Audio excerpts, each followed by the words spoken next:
کربلا کے 35 سال بعد حضرت زین العابدین کو زہر دے کر کیوں مار دیا گیا؟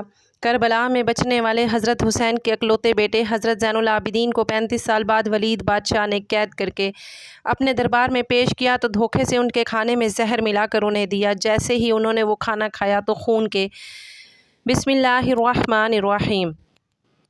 حضرت سیدنا امام زین العابدین علی بن حسین رضی اللہ عنہما کی ولادت 38 میں مدینہ المنورہ میں ہوئی۔ آپ کے والد بزرگوار حضرت سیدنا امام حسین رضی اللہ تعالیٰ عنہ اپنے والد ماجد حضرت سیدنا علی رضی اللہ تعالیٰ عنہ سے اظہار عقیدت کے لیے اپنے بچوں کے نام علی رکھتے تھے۔ اسی مناسبت سے امام زین العابدین رضی اللہ عنہ کا نام بھی علی ہے اور کنیت محمد، ابو الحسن، ابو القاسم اور ابو بکر ہے، جبکہ کثرت عبادت کے سبب آپ کا لقب سجاد، زین العابدین، سید العابدین اور امین ہے۔ آپ کی والدہ ماجدہ حضرت سیدنا شہر بانو رضی اللہ تعالیٰ عنہا فارس کے آخری بادشاہ یزدجرد کی بیٹی تھیں۔ آپ رضی اللہ تعالیٰ عنہ نے 2 سال تک اپنے دادا حضور حضرت سیدنا علی المرتضیٰ رضی اللہ عنہ کے آغوش عاطفت میں پرورش پائی، پھر 10 سال اپنے تایا جان حضرت سیدنا امام حسن رضی اللہ عنہ کے زیر سایہ رہے اور تقریباً 11 سال اپنے والد ماجد حضرت سیدنا امام حسین رضی اللہ عنہ کے زیر نگرانی تربیت پا کر علوم معرفت کے منازل طے کیے۔ ایک مرتبہ آپ رضی اللہ تعالیٰ عنہ نے حج کا احرام باندھا تو تلبیہ یعنی لبیک نہیں پڑھی۔ لوگوں نے عرض کی کہ حضور آپ لبیک کیوں نہیں پڑھتے؟ آپ دیدہ ہو کر ارشاد فرمایا، مجھے ڈر لگتا ہے کہ میں لبیک کہوں اور اللہ تعالیٰ کی طرف سے لا لبیک کی آواز نہ آ جائے، یعنی میں تو یہ کہوں کہ اے میرے مالک میں بار بار تیرے دربار میں حاضر ہوں اور ادھر سے یہ آواز آ جائے کہ نہیں نہیں تیری حاضری قبول نہیں۔ لوگوں نے کہا حضور پھر لبیک کہے بغیر آپ کا احرام کیسے ہوگا؟ یہ سن کر آپ رضی اللہ تعالیٰ عنہ نے بلند آواز سے لبیک اللہم لبیک لا شریک لک لبیک ان الحمد والنعمت لک والملک لا شریک لک پڑھا، لیکن ایک دم خوف خدا عز و جل سے لرز کر اونٹ کی پشت سے زمین پر گر پڑے اور بے ہوش ہو گئے۔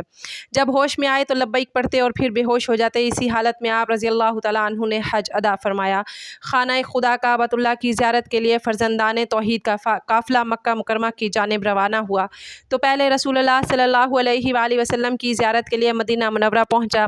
مدینہ طیبہ میں چند روز قیام کے بعد مکہ مکرمہ کی جانب روانہ ہو گیا۔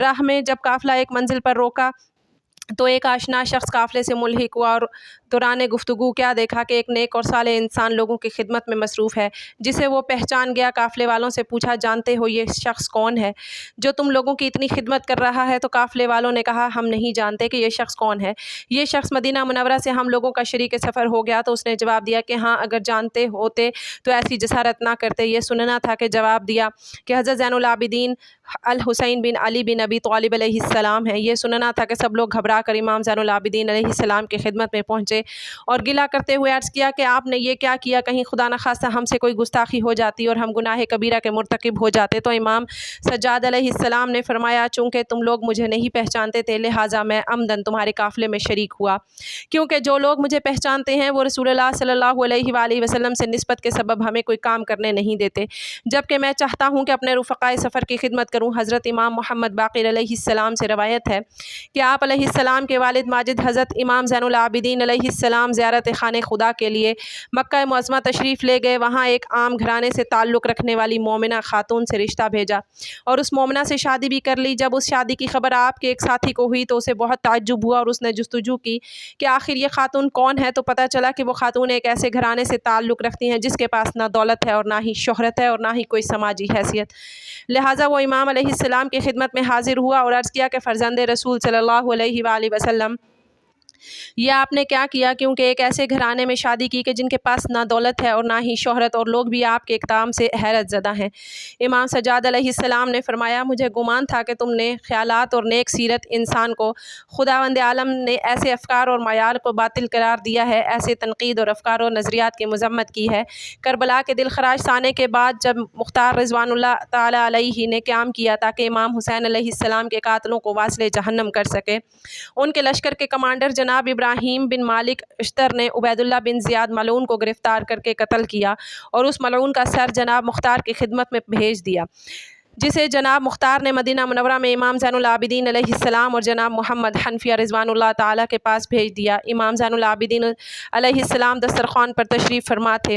عبید اللہ بن زیاد ملعون کا سر آپ کی خدمت میں پیش کیا گیا، جسے دیکھتے ہی امام سجاد علیہ السلام نے فرمایا، جب ہمیں اسیر کر کے اس ملعون عبید اللہ بن زیاد کے دربار میں حاضر کیا گیا تو اس وقت یہ اپنے ساتھیوں کے ساتھ دسترخوان پر بیٹھا تھا اور میرے بابا کا سر مبارک اس کے سامنے تھا۔ میں نے اسی وقت دعا کی تھی کہ خدایا مجھے دنیا سے جانے سے پہلے اس ملعون کا کٹا ہوا سر دکھا دے۔ خدا کا شکر ہے کہ اس نے میری دعا کو قبول کر لیا۔ اس کے بعد فرمایا حمد ہے اس خدا کی جس نے میری دعا کو قبول کیا اور ہمارے خون ناحق کا دشمن سے بدلہ لیا۔ نیز فرمایا خداوند عالم مختار کو بہترین انعام اور جزائے خیر عطا فرمائے۔ کربلا کے 35 سال بعد حضرت زین العابدین کو زہر دے کر مار دیا گیا۔ حضرت زین العابدین کے جنہیں امام سجاد بھی کہا جاتا ہے، وہ 10 محرم 61 ہجری میں کربلا کے میدان میں موجود تھے، لیکن بہت زیادہ بیمار ہونے کی وجہ سے وہ اس جنگ میں حصہ نہ لے سکے۔ جب یزید کی فوج نے سبھی اہل بیت کو شہید کر دیا تو ابن زیاد کی نظر حضرت زین العابدین پر پڑی، تو اس نے حکم دیا کہ اس لڑکے کی بھی گردن کاٹ کر اس نیزے پر لٹکا دیا جائے۔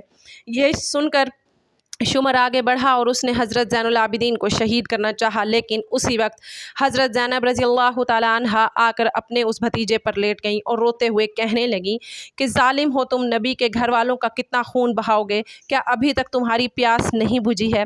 شمر نے بہت کوشش کی لیکن حضرت زینب رضی اللہ تعالیٰ عنہا نے اپنے اس بھتیجے کو شہید نہ ہونے دیا۔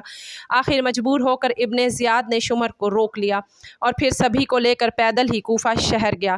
یہ بھی شاید اللہ ہی کا فیصلہ تھا کہ حضرت زین العابدین کربلا کے میدان میں شہید نہ ہوئے، کیونکہ اس دن مردوں میں صرف حضرت زین العابدین ہی بچے تھے کہ جنہیں یزید کی فوج شہید نہ کر پائی تھی، اور پھر انہی سے حضرت زین العابدین کی ایک اولاد چلی کہ جنہیں آج سید حسینی کہا جاتا ہے، لیکن آگے چل کر 35 سال بعد انہیں بنو امیہ والوں نے حضرت زین العابدین کو بھی زہر دے کر بے دردی کے ساتھ شہید کر دیا۔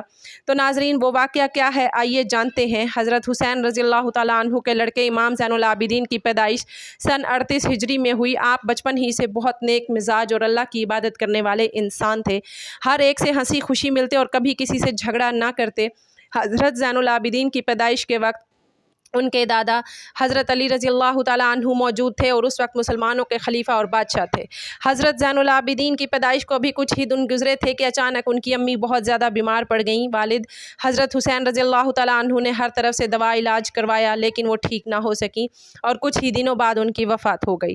امی کی وفات کے بعد حضرت زین العابدین کو ان کی خالہ نے پالا پوسا۔ جب ان کی عمر 2 سال ہوئی تو تاریخ کا وہ دردناک واقعہ بھی پیش آ گیا کہ آپ کے دادا حضرت علی رضی اللہ تعالیٰ عنہ کو ایک ظالم انسان نے چاقو سے وار کر کے فجر کی نماز میں شہید کر دیا۔ دھیرے دھیرے وقت گزرتا گیا اور حضرت زین العابدین بڑے ہو گئے۔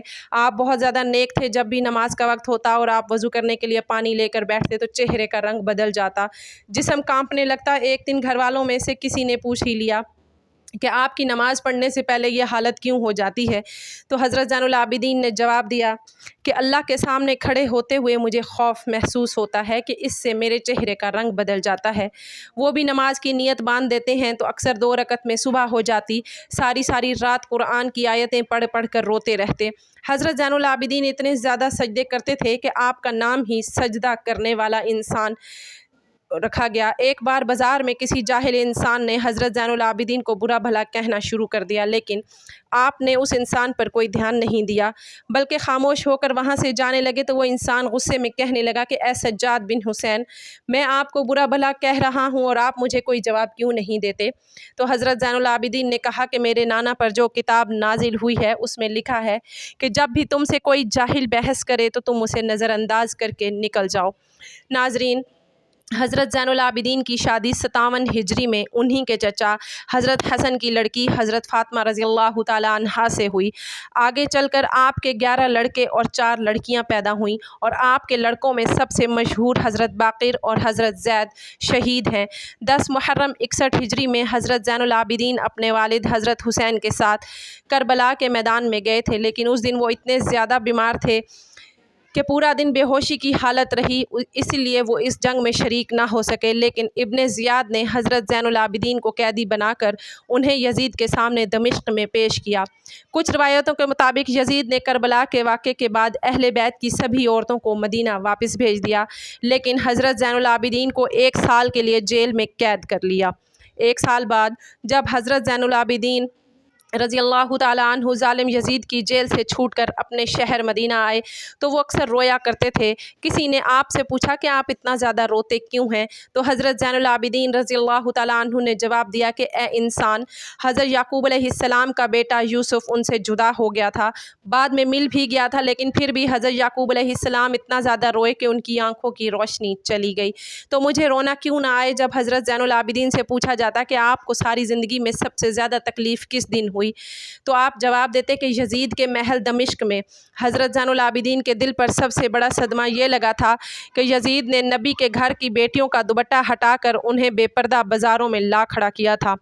حضرت زین العابدین جب بھی اس منظر کو بیان کرتے ہیں اور اپنی پھوپھی حضرت زینب رضی اللہ تعالیٰ عنہا کا ذکر کرتے تو سارا جسم کانپنے لگتا اور آنکھوں سے آنسو بہنے لگتے۔ حضرت زین العابدین جب یزید کی جیل سے چھوٹ کر مدینہ پہنچے تو نانا حضور صلی اللہ علیہ وآلہ وسلم کی قبر پر کھڑے ہو کر روتے ہوئے کہا کہ اے میرے نانا جان، مجھے یزید نے جیل میں ایسی ایسی تکلیفیں دیں کہ شاید وہ کسی غلام کو بھی نہ دی جاتی ہوں۔ میرے نانا جان، ہمارے گھروں کی عورتوں کا دوپٹہ ہٹا کر انہیں بے پردہ کر کے بازاروں میں پھرایا گیا، لوگوں کے سامنے انہیں رسوا کیا گیا اور ہم اہل بیت کو بہت ستایا گیا۔ یزید کی حکومت ختم ہو گئی اور جب کئی سالوں کے بعد عبد الملک بن مروان بادشاہ بنا تو اسے ہر وقت یہ ڈر ستاتا رہتا کہ کہیں حضرت زین العابدین کھڑے ہو کر اپنی حکومت کا اعلان نہ کر دیں، کیونکہ ان کی حکومت کا اعلان کرنے پر سبھی لوگ انہیں اپنا بادشاہ تسلیم کر لیتے اور عبد الملک کے ہاتھ سے حکومت چلی جاتی۔ اسی لیے اس نے اپنے سب سے ظالم گورنر حجاج بن یوسف کو حکم دیا کہ حضرت زین العابدین کو قید کر کے بیڑیاں پہنا کر میرے محل شام میں پیش کیا جائے۔ بادشاہ کے حکم پر حجاج نے رات کے وقت ایک بڑی فوج بھیج کر حضرت زین العابدین کو ان کے گھر سے اٹھوا لیا اور پھر انہیں بیڑیاں پہنا کر جیل میں قید کر دیا۔